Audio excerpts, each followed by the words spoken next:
Welcome back to AMZ Affiliate Bootcamp. This is Module 8, all about selling your website. We're in Lesson 2, and we're going to cover preparing and listing your website for sale. Again, my name is Justin Cook, and I'm here with my business partner, Joe Magnotti. We run a company called Empire Flippers, where we help others buy and sell websites and online investments. All right, let's get into the lesson. What are buyers looking for? Now, as a seller, a potential seller, you need to start thinking about what buyers are actually looking for when they buy a website. And the first thing you need to understand is they look at this as cash flow. Your website prints money every month, and this ultimately needs to lead to a return on the buyer's investment. So if they're going to spend $40,000 or $60,000 or $150,000 buying your website, they want to know that the monthly returns they're going to get are eventually going to pay for the site, and then they're going to make a profit above and beyond that return. Yeah, and that's extremely important and probably the number one thing that buyers get a little bit nervous about, especially if we're talking about something like it's going to take 2 years for them to recover their money. They want to know that they have a reasonable expectation that they can not only recover their capital that they invested, but make a return. And they have to make a rather large return for it to be worth it. The second thing buyers are looking for is they're looking for easy to run websites. They're in luck with Amazon affiliate sites. As you know, they're relatively easy to run once they're up ranked and making money. And that's exactly why our buyers are hungry for Amazon affiliate sites. They know that they're relatively easy to run, and they can, run and own a portfolio of these sites, all running and working and making them money at the same time. The third thing buyers are looking for is they're looking to minimize their risk. And so they're not looking often for sites with sketchy backlink profiles, manufactured links, anything where it looks like not so great on the backlinks. And that's one of the great things about this course is you've learned quality backlinking strategies that will not be risky to buyers. The other risky thing that buyers are worried about are large swings in earnings. So that means, up 50% one month, down 80% the next month. If there's big swings in earnings, that looks a little risky for buyers. Now, of course, if we're talking about the Christmas season with Amazon affiliate sites, generally Amazon affiliate sites make a lot more during Christmas, and buyers understand that. Buyers generally want to see a steady site. So even if your site is deeply on the increase, of course, that's better than at a declining asset. But in general, they want to see something that's fairly plateaued in its net profit. All right, so let's look at some of the requirements for actually selling your Amazon affiliate site. The first thing, it needs to be making at least $300 per month in profit or more. It's not that people aren't somewhat interested in buying a $50 a month site. It's that it's really not worth the hassle. There is going to be a bit of hassle in submitting your information and tracking all of your information. For $50 a month or $150 a month, you really need to be a bit larger for buyers to invest and ultimately buy the site. You also need to have a site that's at least a year old. The thing is, especially with Amazon affiliate sites, people want to see an annual track record. They want to see each month how it did over the course of a year. If it's a year old or more, they can actually look at that information.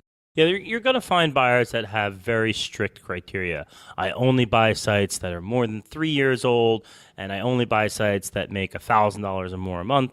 And, on an individual basis, and that's something that we work through here at Empire Flippers to match up buyers with good sellers.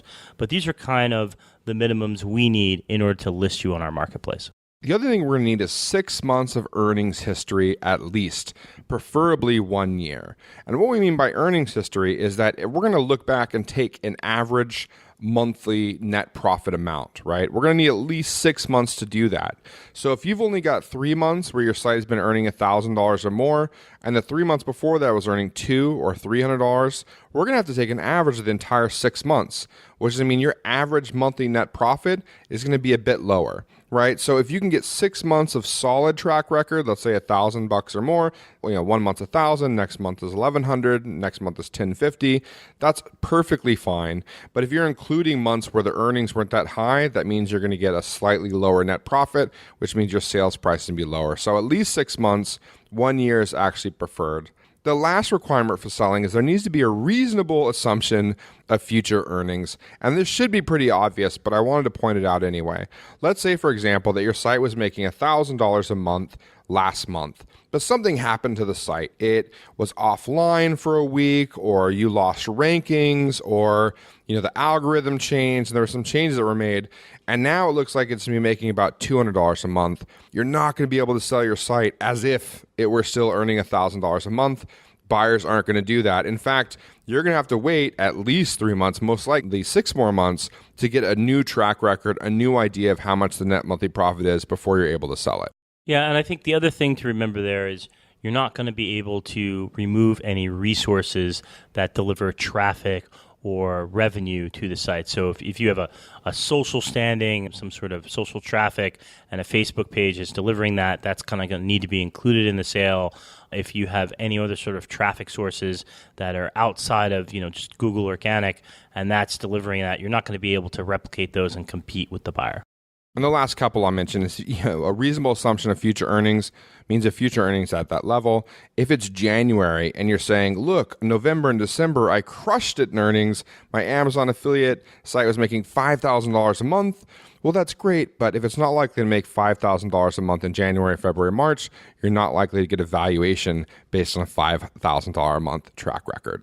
All right, so let's move on to the next point. When should I start to prepare? And the best answer for that is right when you build the site. So it's really good that you took this course, and hopefully you're listening to this module pretty early into your site building process. Here are some of the things you're going to need to do from the beginning. The first thing is to install either Google Analytics or Clicky. Now, the reason we use Google Analytics or Clicky is because they're safe, secure, and very, very well known. Everyone knows how to manipulate or work with both of these companies, and they're the best for you to use. Yeah, Google Analytics is really the gold standard of analytics systems out there. Most buyers really expect to see that when they do due diligence on a site.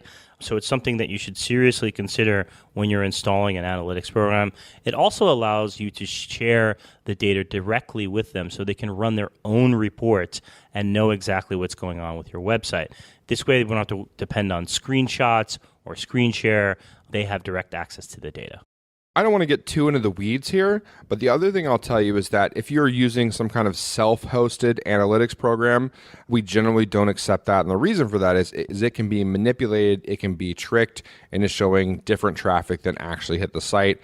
And that's very impossible to do with Google Analytics or Clicky in general. The second thing you want to do is start tracking monthly on a spreadsheet or Google Doc your number of visits per month, or sessions as they're called in Google Analytics, your total revenue, meaning all the money you made from the site for any different monetization or all the different products purchased. You're going to want to track your expenses, right? So if you had any hosting expenses, you had to renew the domain or something like that. And then you're going to have your net profit per month. So revenue minus expenses for the month equals net profit. And then the last thing you're going to have on that spreadsheet are hours worked. This is really important for you too, because if you track it over time, what you'll normally see is you put a lot of hours into the sites early on. So early on in the process, you're putting a lot more time than later on. Once you've built the machine and once the machine is rolling, you notice yourself putting a lot less time into it. Buyers like to see that too. They like to see that you've done all the hard work in the beginning and it becomes less and less work and makes more and more money. That's where investors get excited. They say, oh, I don't have to do all that, the hours of work that they spent early on building the site. That's already out of the way. I'm now buying something that requires significantly less work. I think as you're building out the site and growing it, one of the things you should really focus on is your net profit month over month. Now that you have this Google Doc or spreadsheet and you're tracking January, February, March, you're looking month over month at sessions, you're looking at revenue, you're looking at expenses, you're looking at net profit. The most important piece there is your net profit. What does your net profit look like? Is it growing? Is it stable? What does it look like on a 6-month history, a 12-month history? And that will give you some idea in terms of where you're at and where you're going. Yeah, and this is what buyers are going to look at as well. It helps us create what's called a P&L later on if you have these numbers available, and that's documentation that the buyer wants. And the easier you have access to documentation, the faster we can get you listed, the more eyeballs we can have on your listing and your business, and the faster we can get you sold and get money in your pocket. All right, Joe. So let's say it's over a year you've owned the site. You've got at least 6 months of earnings history. Things are going well. Things have leveled out. You're making about $2,000 a month. You say, you know what? It's time for me to sell. I want to cash out on this. I want a payday. And you say, Joe, what do I need to prepare? What kind of documents do I need? Let's cover those really quick. Right before you list, you're going to need to put this information together. The first thing is proof of ownership. So we at Empire Flippers need to know that you actually own the site. Yeah, and that can be something as simple as a screenshot from your registrar that shows you own the domain, access, obviously, to Amazon Associates, which you can share with us so we can run reports. This kind of thing shows us that you actually own the website. If you're in a partnership or something like that, we do need a letter, something in writing from an email is fine, an email from your partner or other person that actually owns the domain showing that it's allowed to be sold. The other thing you're going to need to put together are the site details. And this will include the day you started building the site, you bought the domain, you set up the site. You're going to need to include the traffic history. You're going to need to include just some basic information that you'll know or be able to look up relatively easily about the site. Next, you're going to need month-by-month earnings screenshots, and these are easily pulled from the Amazon Associates account. Yeah, and so the month-by-month screenshots allow us to hand something over to interested buyers to show them initially and pique their interest, prove to them that you are consistently making net profit. Obviously, the Amazon Associates program also gives us the ability to directly connect to your account, and so people can run their own reports, but we still need these screenshots in order to provide some initial documentation showing net profit.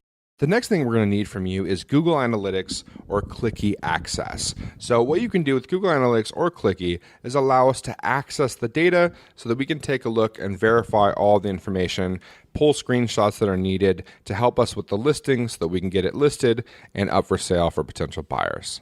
Now here's something interesting. If you started building your site and you collected that information month over month, and that includes revenue, expenses, your net profit, the hours worked, and the visits per month, you can share that with us. It's basically a profit and loss for the business. That'll make things super simple. We can take that profit and loss and verify it against your earnings statements, your month-by-month screenshots, and your traffic information because we now have access, and just make sure everything matches up.